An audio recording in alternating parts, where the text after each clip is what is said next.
Good evening, Philippines, and welcome to Trendline PH, where Philippine politics continues to prove that reality can be more dramatic than primetime television. Do you guys remember when Senator Ronald Bato Dela Rosa confidently challenged former Senator Antonio Trillanes and practically dared the ICC to come after him? Well, about that. Go ahead, make my day, Mr. Trillanes! Biyan mo! Sige ka lang ngak dyan ng ICC. Sige! Go ahead! Kahit sumama ka pa, mag-serve ng warrant. Sumama ka, ikaw mismo magpusa sa akin. This year, when rumors started circulating that the International Criminal Court had finally issued a warrant of arrest against him, Senator Dela Rosa suddenly became harder to find than affordable onions in the grocery. For nearly 6 months, critics claimed he stayed away from public appearances while supporters insisted he was simply being careful. But then came the plot twist. Believing the ICC rumors were fake or unenforceable, Senator Dela Rosa finally emerged from political hibernation and returned to the Senate, not for a hearing, not for inflation, not for transportation problems, but to help vote out then Senate President Tito Soto. Mission accomplished. Their group successfully installed his ally, Senator Alan Peter Cayetano, as the new Senate leader. The 13 votes for Senator Alan Peter Cayetano and 9 votes for Senator Tito Soto and 2 abstention. Senator Cayetano is hereby elected as the new Senate President. But what happened next may go down as one of the wildest political surprises in recent Philippine history, because moments later, the NBI arrived at the Senate with former Senator Trillanes himself reportedly present. And this time, they weren't carrying rumors. They were carrying a valid ICC warrant of arrest. Writing warrant, no? So sino kasama niyo, sir, NBI? Hindi NBI. Sabi ko to, kaya ako nandito dahil personally niya ako ni-request na sasamahan ko yung magpo-posa dito. Sabi niya, sir, dapat daw kayong arestuhin. Hindi raw po siya yung dapat arestuhin. Kasi request sa akin. O ICC ito. ICC arrest warrant. At first, there was speculation that the warrant might not even be legitimate, but then the ICC confirmed, yes, the warrant was real. Today, the judges of Pretrial Chamber 1 of the International Criminal Court unsealed an arrest warrant for Ronald Marapon de la Rosa. The mood inside the Senate changed faster than campaign promises after elections. Senator Dela Rosa then turned to his allies in the Senate and requested a protective order, which the new majority quickly granted. Consistent with past practices, no? Senator Bato will enjoy the protection of the law and the protection of the Senate in accordance with our rules and with Philippine laws. No? So now, instead of leaving the Senate, he's basically living there. Yes, the Senate has temporarily become part legislature, part command center, and part Airbnb.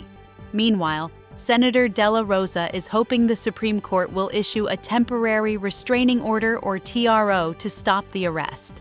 But instead of immediately granting it, the Supreme Court asked the Executive Secretary, the NBI, and the Philippine National Police to submit comments and explanations within 36 hours. Translation: please wait while we process this season finale. But before the 36 hours could even finish, new reports surfaced that authorities may move soon to arrest him. And in response, Senator Dela Rosa called on supporters to gather outside the Senate for a vigil for his protection. Magandang hapon mga kababayan. Meron po tayong natanggap na impormasyon na pagkatapos sa aming session itong araw na ito, meron na po mga operatiba ng NBI at ng CIDG ang pupunta dito para ako'y arestuhin. Ako po'y nananawagan sa inyo. Sana tulungan niyo ako. Huwag po tayong papayag na another Pilipino ay dadalhin sa dahig. Pangalawa, kay Pangulong Duterte. Ako po'y nananawagan sa inyo na sana pumunta kayo dito, tulungan nyo kami, mag-vigil tayo dito sa harapan ng Senado. Ako pinakikiusap sa inyo, kung kayo'y meron pang puso para sa ating bansa, sana pumunta kayo dito.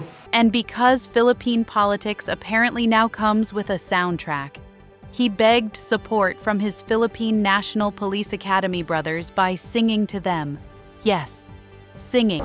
When bells for us are rung, and our last stops is sung,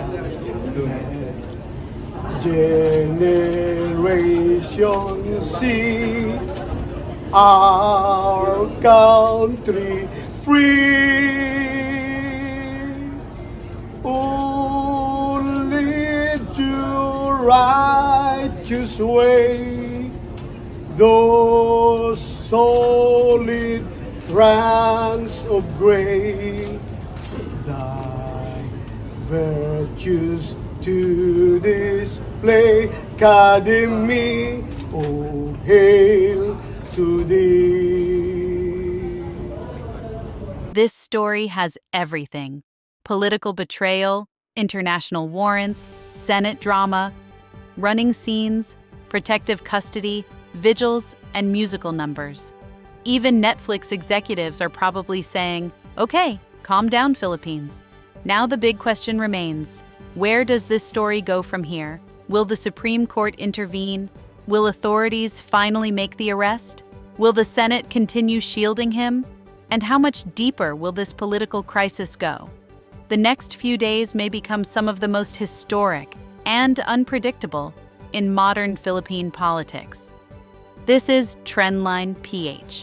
Don't forget to hit follow and subscribe to stay updated on the latest trending news, political drama, and biggest headlines in the Philippines. Because in this country, you don't just watch the news anymore, you survive it. When bells for us are rung, and our last stops is sung, let generation see our country free.